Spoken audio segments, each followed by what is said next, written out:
Walk into any Mazda dealership right now, and I guarantee you'll be asked 3 specific questions within the first 5 minutes. Seem harmless, right? Just friendly conversation?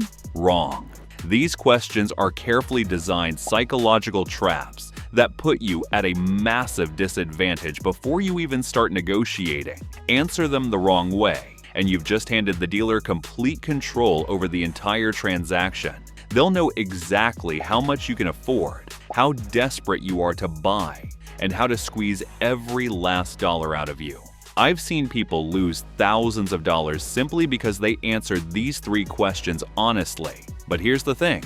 Dealers absolutely hate when you know what they're doing. When you understand the psychology behind these questions and know how to answer them strategically, the power dynamic shifts completely. Suddenly, you're in control, and the dealer, they're scrambling.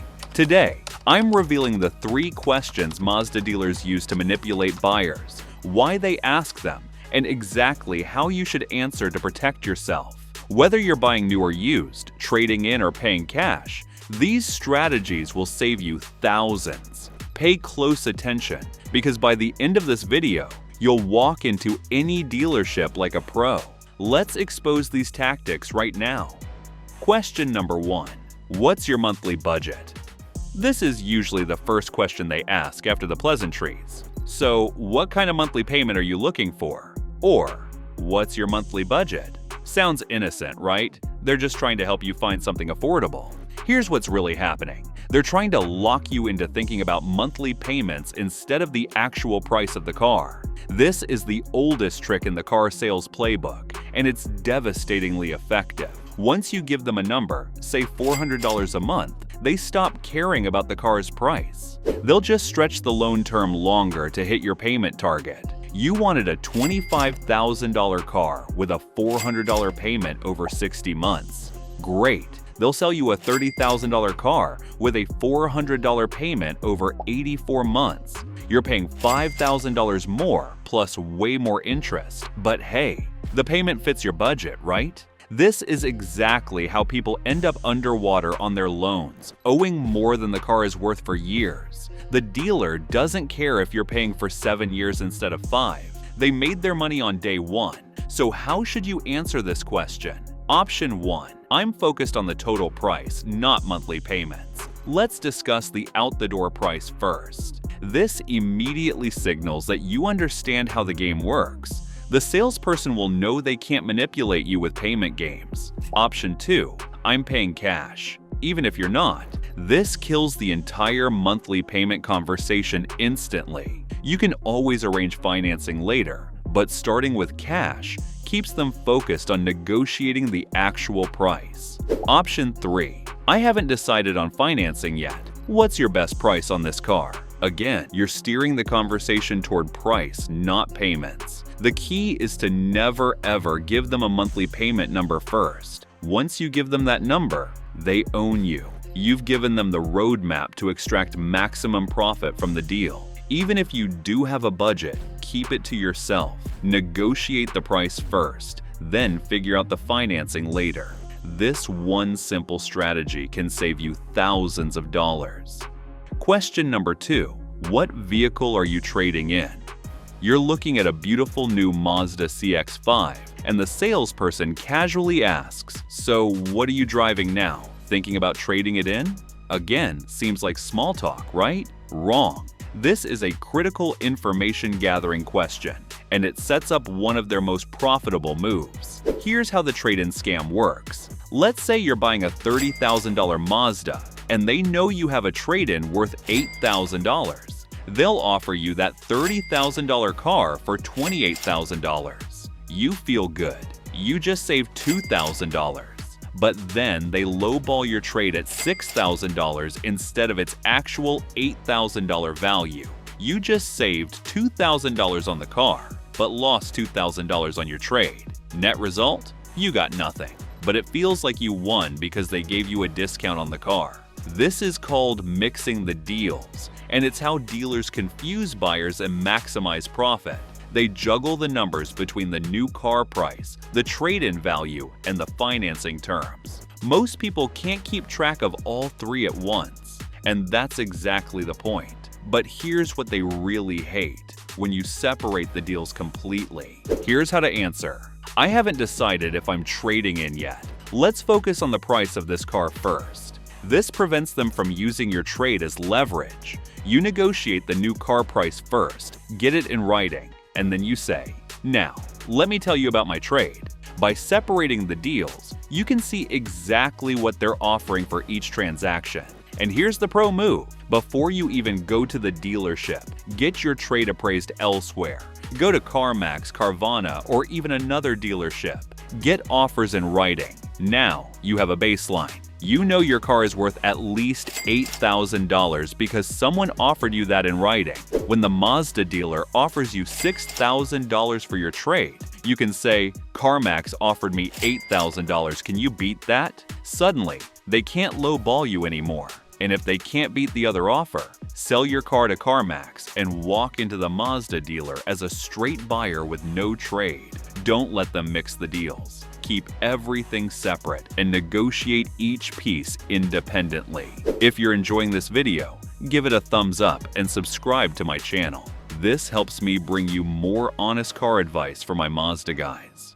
Question number 3. If we can make the numbers work, are you ready to buy today?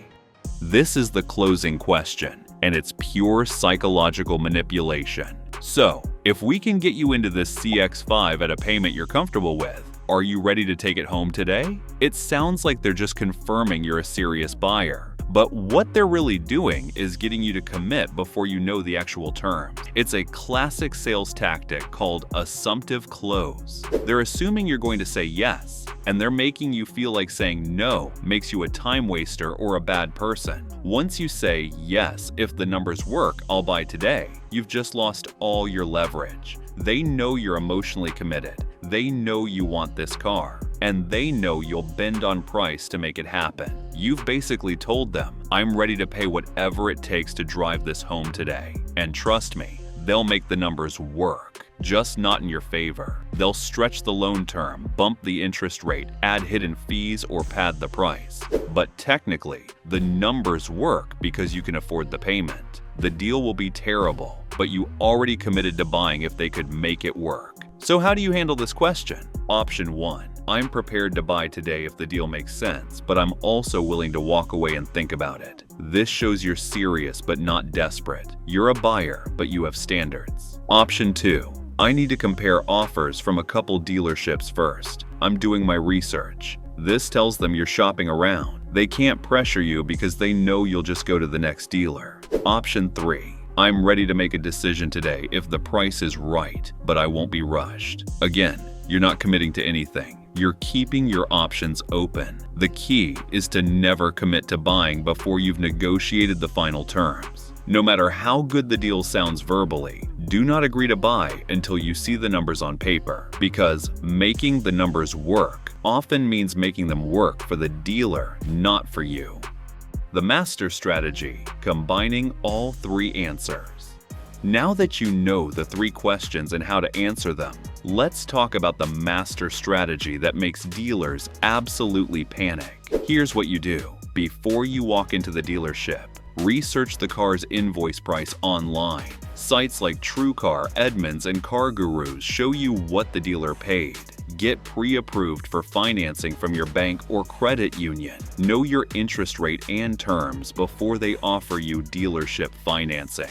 Get your trade-in appraised at CarMax or Carvana. Have a written offer in hand. Know the fair market value of the car you're buying. Check multiple sources. When you walk in, be polite but firm. You're in control, not them. When they ask about monthly budget, redirect to total price. When they ask about trade-ins, say you'll discuss that after negotiating the car price. When they try to get you to commit to buying today, stay non-committal until you see final numbers in writing. During negotiation, focus only on the out-the-door price. That's the total you'll pay, including all fees and taxes. Don't let them show you a monthly payment until you've agreed on the total price. Don't discuss your financing until after the price is set.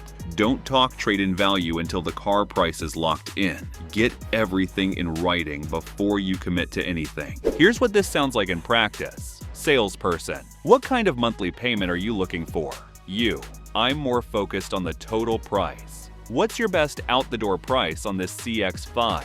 Salesperson: well, that depends on your trade-in financing. What are you driving now? You: let's focus on this car first. If the price is right, we can discuss my trade afterward. Salesperson: okay, fair enough. If we can get you a great deal, are you ready to buy today? You: if the numbers make sense and I'm comfortable with everything, I'm prepared to make a decision, but I won't rush into anything. See how you've just deflected all three questions? You're polite, you're reasonable, but you haven't given them any ammunition to use against you. The salesperson now knows they're dealing with an informed buyer. They can't play games. And that's exactly what dealers hate. The red flags that mean walk away.